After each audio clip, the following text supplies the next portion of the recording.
Akio listeners, let's learn sumo. I'm Clayton. Welcome to the podcast. It's day one of the Natsu Basho, May 2025. Don't forget to join me on X or Instagram. This podcast is streamed on your favourite podcasting service and restreamed on YouTube as an audio if you are listening there. Look, prior to the start of day one, they put up two of the latest portraits of the championship winners on the roof, Hoshoryu being one of them from January and Onosato from March. They only put them up in the Kokugikan in Tokyo. So we come to this tournament with Hoshoryu, Yokozuna, trying to prove his Yokozuna promotion was deserved, and with Onosato in the Tsunotori position. That means the Tsunotori position means he's eligible for a potential Yokozuna promotion if he wins this Basho, or more likely if he gets a good Junyusho, a runner-up position. Kodazakura, he escaped Karaban in March with his only just 8 and 7. He's looking to get back to his best form. Oho, he debuted at Sekiwake in March, but he could only manage 6 and 9, drop back to the Megashira ranks after that. He looked most unhappy with his March performance. Abi as well, falling back into the Megashira ranks after his brief stint yet again in the Senyaku ranks. Hoshoryu Yokozuna demonstrated his pure power and speed tonight with a really dominant win over Wakataka Kage in the Komusubi position.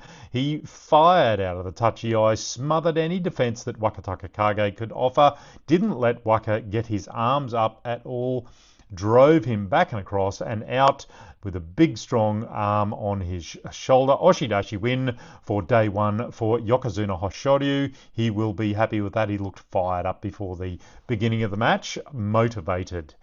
Onosato, he faced Wakamoto Haru, one of the other Waka brothers. I'm not sure what Wakamoto Haru was trying to do there.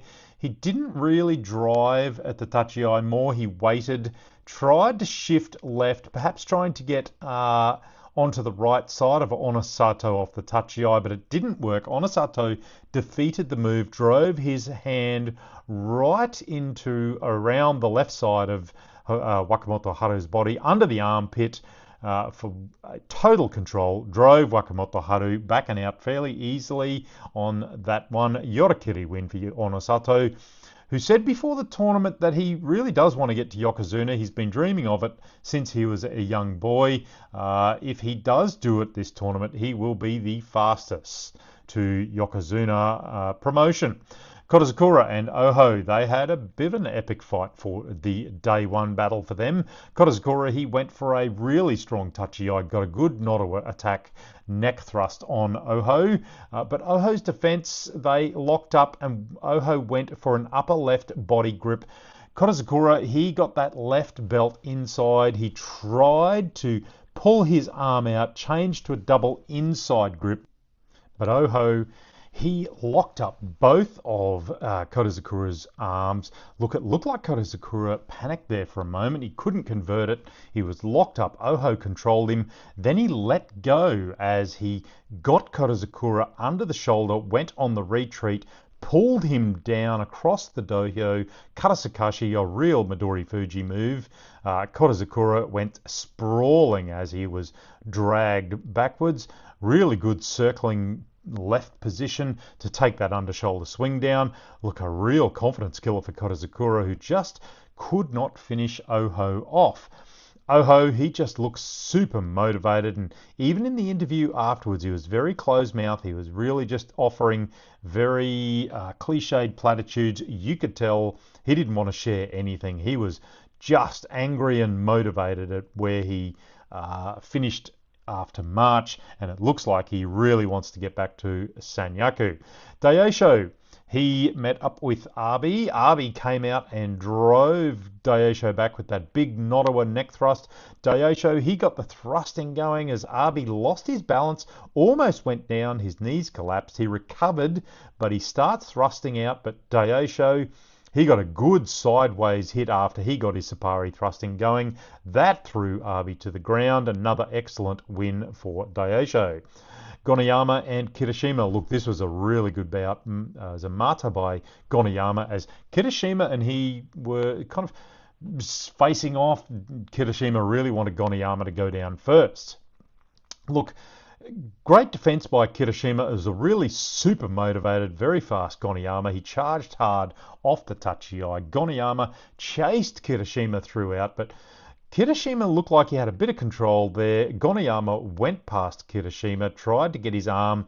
He harried Kirishima back to the bales, but Kirishima broke Goneyama's balance on the bales, got into a left outside belt grip with Goneyama's back to the bales. He yorakiri'd Goneyama back and over. It was a really good technical defence by Kirishima to withstand a pretty furious attack by Goneyama in the end. Takayasu, look, he had a pretty disappointing defeat to the evergreen Tamawashi. Look, they've had 40 bouts in between them. It's very evenly matched, 20-18. Takayasu, he went for a low grip off the tachi-ai, but Tamawashi, he got a neck grip and he converted it to a Sapari attack. A big Oshi battle as Tamawashi chased Takayasu around the ring, won by Oshidashi as Takayasu went back. Mono-e was needed to sort out the winner between Hiradumi and Takeru Fuji. Hiradumi got a big double inside grip, tried to drive Takeru Fuji back, but Takeru Fuji used that really tight hold that Hiradumi had, and he really put on a good hip-changing tilt move that really put Hiradumi off balance. Hiradumi was pushing hard, but that off-balance move, he couldn't recover from it. He collapsed under his knees as Takeru Fuji was going back to the bales. Look, it was a Mono-e called, the Mono-e went to Takeru Fuji. Hiradumi went down on his knee before Takeru Fuji went back and out. Suki Itoshi, diagonal pushdown win there for Takeru Fuji. Another Mono-e in the Ura versus Ichi Yamamoto.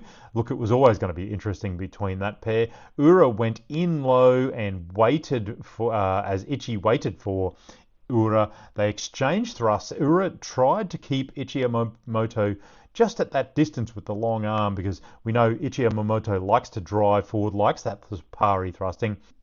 Ura then went on the attack and drove Ichi Yamamoto back as Ichi Yamamoto danced across the bales backwards, but Ura got airborne and Ura's foot converted from the sole touching as he was airborne going forward. It then moved over to the top of his foot, touching the bales as Ichi Yamamoto was going backwards. Look, the Mono-e, they tried to work it out. The Gunbai actually went to Ichi Yamamoto, and the Chief Shimpan, he kind of stuffed it up. He called an overturn, but in the end it was actually Ichi Yamamoto's win.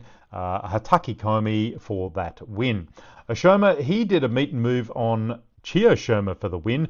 Tobizaru, he tried a Kotanage on Haka Oho after a brief lockup, but Haka Oho, he was just too fast and drove Tobizaru back, who ended up in the first row next to the Shimpan. Tsurunumi and Onakatsu, they engaged in a pretty decent slapfest. Neither of them being able to get a pretty decent position or a grip. It was a pretty furious battle, but Onakatsu, he came out the winner in a very uncontrolled bout. Good to watch though. Kimbozan, he used his big reach to keep Aonishiki back and drive him out. Meisei got a win over Midori Fuji. He shifted after a big strong tachi-ai. Midori Fuji on the drive lost his feet and slid past as his feet went out from under him. Endo, he got a good grip on Shodai, controlled him back and over. Shishi showed again that his starting position with his bottom in the air is not helping him off the tachi-ai. Atami Fuji, you could tell his body position was much lower. He used it to get a decent position and a lower position off the tachi-ai. That stood the Ukrainian up. I'm surprised his Oyakata hasn't sorted that out. Look, a good strong drive by Toki Hayate over Takanosho. Very strong, very fast. Roga, he got a lower position off the Tachiai. He drove Sadnumi out. And newcomer in his big gold Mawashi KO, and it does need to be a big long Mawashi because KO has quite a girth to him. KO tried everything to get hold of Ryuden's arm on the retreat to pull him, but Ryuden finally got control as KO tried for a Kotanage, but Ryuden got hold of him and Yorakiri'd him over a frontal force out. Another newcomer, Tochi Taikei, let me try that again. Tochi Taikei met and left on Mitakayumi for the win. Mitakayumi sprawled down frontways. So that was day one, a pretty good night of sumo. I think this is going to be a bit of a corker of a battle because they all seem to be fairly healthy up in the Sanyaku ranks. It's anyone's to win. Join me again during the tournament. It's going to be a corker. Hakioi, let's learn sumo.